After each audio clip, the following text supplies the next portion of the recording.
Shri Imran Masood. माननीय सभापति महोदय, महामहिम राष्ट्रपति महोदय के अभिभाषण पर आपने मुझे बोलने की अनुमति दी। मैं आपका आभारी हूं। महामहिम ने अपने संबोधन में स्वास्थ्य जैसे महत्वपूर्ण विषय पर मात्र 10 सेकंड 15 सेकंड के अंदर अपनी बात समाप्त कर दी। मान्यवर, 55 करोड़ भारतीयों को आयुष्मान योजना में पात्रता दी। 25,000 जन औषधि केंद्र खोले जा रहे हैं और 10 वर्ष से ऊपर के नागरिकों को भी प्रधानमंत्री आरोग्य योजना में पात्र बनाने का निर्णय लिया गया।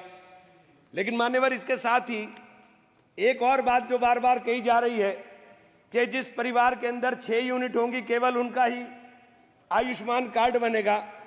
एक तरफ जनसंख्या नियंत्रण की बात होगी और दूसरी तरफ जिनके ज्यादा बच्चे होंगे केवल उनका ही आयुष्मान कार्ड बनने का काम होगा।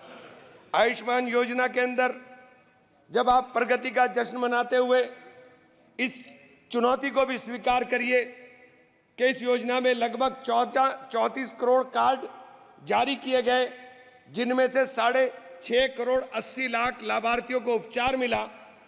55 करोड़ में से अभी भी 20-21 करोड़ के लोगों को कार्ड इस योजना के शुरू होने के 6 वर्ष 6 माह के बाद भी देश के अंदर नहीं मिल पाए। मान्यवर, एक ही टेलीफोन नंबर के ऊपर जिस प्रकार से लाखों कार्ड एक टेलीफोन नंबर के ऊपर लाखों 7.5 लाख आयुष्मान कार्ड बना दिए गए। ये मान्यवर सरकार ने ही पकड़ा है, ये मैंने नहीं, सरकार ने ही पकड़ा है, ये सरकार ने ही बताया है। एक ही नंबर के ऊपर ये एक योजना लोगों के भलाई के लिए, लोगों के अच्छाई के लिए ये योजना थी। लेकिन इस योजना की अंदर जो खामियां हैं, मैं केवल उनके तरफ ध्यान दिलाने का काम कर रहा हूं। आयुष्मान योजना के जिस SECC डाटा सूची को बिना वेरिफिकेशन और जांच का आधार माना गया, उस सूची में भारी विसंगति है। 100 करोड़ रुपए की प्रॉपर्टी वालों के आयुष्मान बन गए, अल्पसंख्यकों के, दलितों के, आदिवासियों के और पिछड़ों के जो गरीब परिवार हैं उनके कार्ड नहीं बन पाए। मान्यवर, मैं ये बात आपसे कहना चाहता हूं। मान्यवर, मैं ये बात आयुष्मान योजना के ऑडिट में भी कैग ने गंभीर अनियमितताएं पाई थी। माननीय अध्यक्ष जी, हेल्थ सर्विसेज हमारे देश के लिए, चूंकि जिस देश का नौजवान स्वस्थ होगा, जिस देश का नौजवान स्वस्थ होकर के काम करेगा, वही देश तरक्की करेगा। स्वास्थ्य के ऊपर जब आप बात करते हैं कि हमने 315 मेडिकल कॉलेज नए बना दिए, लेकिन उन मेडिकल कॉलेज के अंदर क्या मानकों के अनुरूप आपने जो उपकरण है उनको उपलब्ध कराने का काम किया, या उन मानकों के अनुरूप आपने डॉक्टर उपलब्ध कराने का काम किया? मान्यवर, मेरे यहाँ शेखुल मेडिकल कॉलेज बनाया गया, 10 साल हो गए उस मेडिकल कॉलेज को, लेकिन आज तक उस मेडिकल कॉलेज के भवन हस्तांतरित नहीं हुआ, और जब भवन हस्तांतरित नहीं हुआ तो अनुरक्षण का पैसा नहीं मिला। मान्यवर, 10 साल तक जिसके ऊपर मेंटेनेंस ना हो, उस भवन को बताइए उसकी स्थिति क्या हो गई हो। मेडिकल कॉलेज बना दिया है, लेकिन मेडिकल कॉलेज के अंदर डॉक्टर नहीं है, एक भी सुपर स्पेशलिटी विभाग नहीं है। आप कह रहे हैं मेडिकल कॉलेज है, कोई सुपर स्पेशलिटी नहीं है, और जब सुपर स्पेशलिटी नहीं है तो फिर मरीजों को बाहर जाना पड़ेगा। मान्यवर, बड़ा चारों तरफ से घिरा हुआ, 3-3, 4-4 प्रदेश से घिरा हुआ क्षेत्र है मेरा। जब मेरे जैसे क्षेत्र जो समृद्ध क्षेत्रों के अंदर भी लगता है, वहां पर उस मेडिकल कॉलेज का, सरकारी मेडिकल राजकीय मेडिकल कॉलेज का ये हाल है, तो देश के अंदर क्या होगा? मान्यवर, इस तरफ ध्यान देने की जरूरत है। इसी प्रकार से आपने विश्वविद्यालय का है, विश्वविद्यालय मेरे माशा कुमरी विश्वविद्यालय खोला गया, 4 साल हो गए, लेकिन आज तक शैक्षणिक सत्र पूरा तरीके से स्टार्ट नहीं हो पाया। मान्यवर, पूरी बिल्डिंग आज तक नहीं बन पाई। मान्यवर, पूरा पैसा नहीं मिल पाया। आपके केंद्रीय विश्वविद्यालयों में जिस प्रकार के 45 केंद्रीय विश्वविद्यालयों में 30% से अधिक शिक्षण पद खाली पड़े हुए। मान्यवर, 30% से अधिक। एएमयू एक बहुत बड़ा शिक्षण संस्थान है जहां शिक्षकों का अभाव है, उसका फंड लगातार काटा जा रहा है। किशनगंज के अंदर उसकी जो ब्रांच थी वो ब्रांच ऑलमोस्ट बंद होने के कगार पर आ गई। मान्यवर, इन संस्थाओं से गरीबों के बच्चे पढ़कर निकल रहे हैं। मैं आपके ध्यान इस तरफ जरूर दिलाना चाहूंगा कि जब नीट की परीक्षाएं कैंसिल हो जाएं, जिस प्रकार से बार बार पर्चे लीक हो जाएं, तो सरकार को इन चीजों के ऊपर ध्यान देने की जरूरत है। मान्यवर, देश का नौजवान आज परेशान है, चाहे वो अग्निवीर के नाम पर हो, चाहे वो नीट के नाम पर हो, और चाहे वो उद्योग धंधों के नाम पर हो। जब आप उद्योग धंधों की बात करते हैं, आप कहते हैं कि हमारी सरकार 5 ट्रिलियन इकोनॉमी की तरफ जा रही है, लेकिन मान्यवर ये नहीं बताने का काम करते कि 5 ट्रिलियन इकोनॉमी के लिए 10% से अधिक की ग्रोथ रेट चाहिए।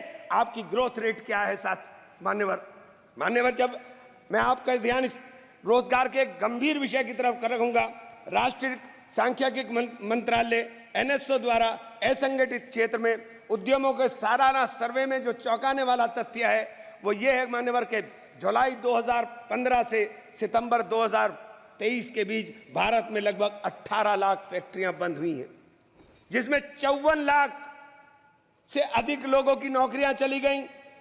विनिर्माण क्षेत्र में असंगठित व्यक्तियों की संख्या 157 लाख से घटकर 178.2 रह गई, जो 9.3% गिरावट है। मान्यवर, ये छोटी छोटी जो फैक्ट्री हैं, ये असंगठित क्षेत्र के उद्यम थे। इन असंगठित क्षेत्र के अंदर कुल 10 करोड़ 96 लोग काम कर रहे हैं। मान्यवर, ये सरकार के आंकड़े हैं। मैं इसलिए ये बात कहना चाहता हूं कि जब आप 5 ट्रिलियन की बात करते हो तो आपका निर्यात और आयात आपको देखना पड़ेगा कि आपके आयात के ऊपर निर्भरता कितनी हो गई है। निर्यात लगातार आपके देश के अंदर घट रहा है। मान्यवर, मेरे यहाँ काष्ठ कला उद्योग है, पूरे विश्व के अंदर सहारनपुर का फर्नीचर जाना जाता है।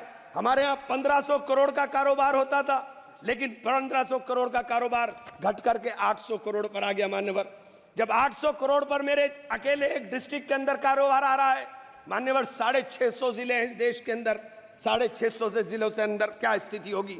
मेरे यहाँ दूसरा काम हौजरी का चल रहा था। हौजरी का भी पूरा का पूरा देश के अंदर हमारी यहाँ से सप्लाई होती है, लेकिन हौजरी के उद्योग के लिए हमारे यहाँ किसी प्रकार का कोई नहीं। अगर टेक्सटाइल पार्क, मान्यवर मेरी मेडन स्पीच है और आपसे अनुरोध है कि मुझे कम से कम 5 मिनट दे दे, कम से कम। मान्यवर, टेक्सटाइल और गारमेंट पार्क हमारे यहाँ अगर बनाए जाएंगे तो इनमें 2.5 लाख लोग रोजगार के अंदर लगे हैं। इन लोगों को रोजगार मिलने का काम होगा। अगर इनको रोजगार मिलेगा मान्यवर, तो मैं ये कहना चाहता हूं, आप जो 5 ट्रिलियन का लक्ष्य लेकर चले हैं, जब तक नौजवान को रोजगार नहीं मिलेगा, जब तक आप उस लक्ष्य को प्राप्त नहीं कर सकते। आप बार बार मान्यवर लगातार चल रहा है कि कानून देश में कड़े बनाए जा रहे हैं, लेकिन भीड़ अनियंत्रित होकर के जिस तरह से लोगों को मारने का काम कर रही है, जिसे मॉब लिंचिंग कहते हैं। मेरे जनपद में, मेरे मंडल में 3 लोगों को छत्तीसगढ़ के अंदर मारा गया। मान्यवर, उत्तर प्रदेश के अंदर, अलीगढ़ के अंदर इस प्रकार के भीड़ तंत्र ने एक व्यक्ति की हत्या की। मान्यवर, आगरा के अंदर 2 लोगों ने आत्महत्या की, केवल पुलिस के उत्पीड़न से तंग आकर के। मान्यवर, फिरोजाबाद के अंदर एक कैदी मारा गया, जो पुलिस सही सलामत उठा करके ले गई। जो ये हालात देश के अंदर बन रहे हैं, आप कानून सख्त करने की बात कर रहे हैं। मान्यवर, ये कानून सख्त करने से केवल काम नहीं चलेगा, उसके ऊपर अमल करने से काम चलेगा। मान्यवर, अमल होना चाहिए। Please conclude, please.